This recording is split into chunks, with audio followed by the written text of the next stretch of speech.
जीवन में कभी वो अवसर आ जाता है जब ज्ञानवान से ज्ञानवान प्राणी आशा और निराशा की अनुभूति से परे शून्य अवस्था में पहुंचकर शून्य हो जाता है। इस समय मैं उसी चैतन्यहीन अवस्था में हूं।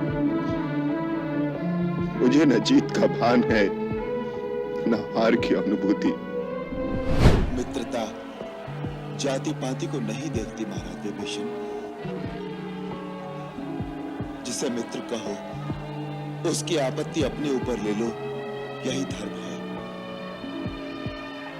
दूसरे, आप हमारी शरण में आए हैं। शरण में आए हुए शरणागत की रक्षा के लिए यदि आवश्यकता पड़े तो अपने प्राण भी दे देने चाहिए, यही धर्म है। किसी की धरती पर बलपूर्वक अधिकार करने का न हमारा धर्म है न हमारी नीति है। हम तो पापियों को दंड देने के लिए ही ये धनुष बाण धारण करते हैं। लंका वासियों को अपने अधीन करके परतंत्र बनाने और लंका का राज्य हड़प कर उस पर अपनी सत्ता जमाने के लिए हमने युद्ध नहीं किया। रावण के अधर्म, अनीति और अत्याचार के कारण बाध्य होकर हमें यह युद्ध करना पड़ा।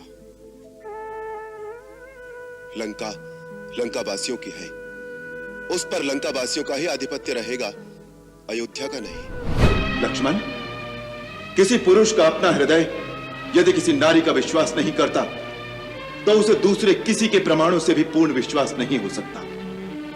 और फिर राम और सीता दो कहां हैं?